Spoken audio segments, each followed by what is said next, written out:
In this video, we're going to cover the new bloom asset from Oka Software. This asset enables you to add bloom to your scene, and it looks really good. It's very unique compared to Unity's default bloom.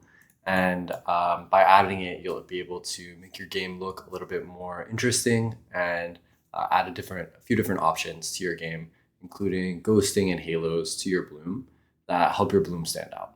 So if you're interested in adding a new bloom system to your game, in addition to or instead of Unity's default bloom, then in this video, we'll go through that for you and you'll learn everything you need to know. So let's go ahead and get started. Unity will recompile, and then you'll be able to add the bloom in a global volume. So I'll delete this here and then reset it up. So you'll right click in your scene hierarchy and then click volume. Let's see here, volume.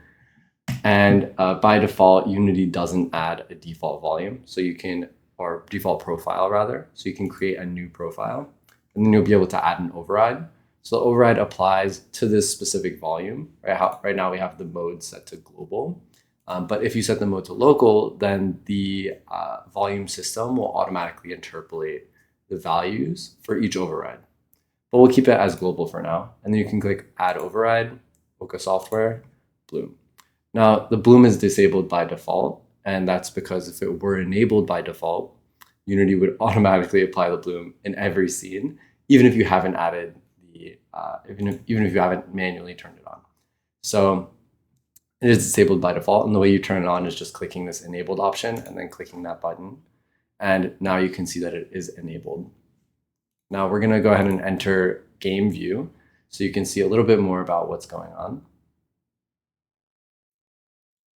And we have this sort of rotation camera set up in my scene. You might not have that set up, but yeah. So this is the bloom. There are 3 separate effects happening right now: ghosting, halos, and bloom. For the bloom, you can configure the bloom intensity here by dragging this slider. That affects the bloom intensity. And you can adjust the max iterations as well. So that'll adjust how sort of wide the bloom can get. You can see here at the higher levels, it gets quite wide. I recommend maybe 6 or 7, but use what looks best for your project. More iterations is also slightly more performance intensive. Now looking down at ghosting and halos, I'll turn off the halo so you can see just the ghosting. And I'll turn down the bloom so you can see just the ghosting as well. So here we have just the ghosting in effect. So basically what's happening here is we look at the scene and we extract a zone in the scene based on a certain threshold brightness. And if it's in excess of that brightness, then we'll go ahead and spread that ghost. And we have 8 different ghost events here. So you can see when we turn that down, the ghost disappears, and then we can turn that back up. Now for the ghosting, for each one of the, you can control the sort of overall ghost tint. So that's here. You can make it red or whatever color you want. By default, white is nice because it allows you to fine tune the individual ghost color options. And you can also, by default, we're spreading out the RGB channels on the ghosted version of the screen image. So that lets us get these nice sort of red, green, and blue sort of textures. But you can see if we turn that off, now the color kind of flattens a little bit. And so you can control that with X mapping to the R channel, Y mapping to the G channel, and Z mapping to the blue channel. So, if you want, you can spread it out pretty far. I recommend something pretty subtle. And that's what that looks like. And then you can fine tune how far each of the individual ghost layers goes. So here we're saying kind of tighten or spread the ghost. And you can also change the tint of the color for that one. Right? So that gives you a lot of control. We have pretty good defaults, so you probably don't need to go into that level of detail, but it's available to you if you want to change those things, right?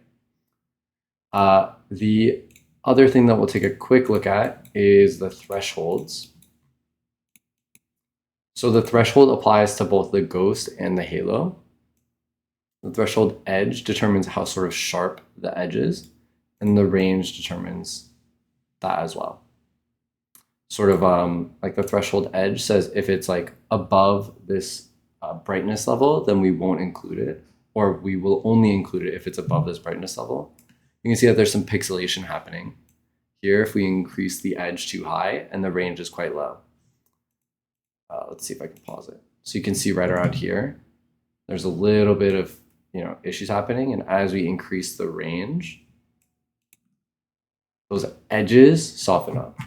So you want to have a relatively high range and an edge that's low enough to capture the sort of least bright details that you want to capture in your ghost and in your halo. Now we'll turn off the ghosting and turn on the halo. So the halo is pretty cool. It's kind of like a fisheye effect. You can see here that it has this very interesting sort of haloing kind of fisheye texture. And so that's the haloing. You can turn that off or you can turn it way up, and it adds this very interesting effect. The chroma spread is also configurable for the halo separately from the ghosting. So you can turn this way up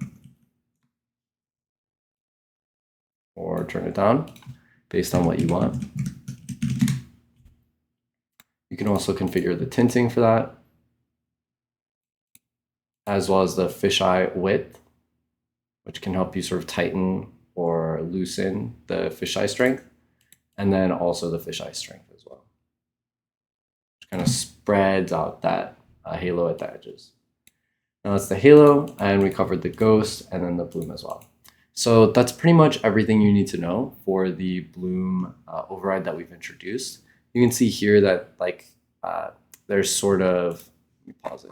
So you can see here that this, bright area is being occluded by these dark spheres, and that's also sort of propagating out to the ghosting.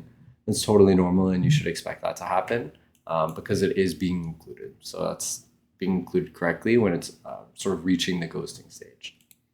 And I think that's pretty much it.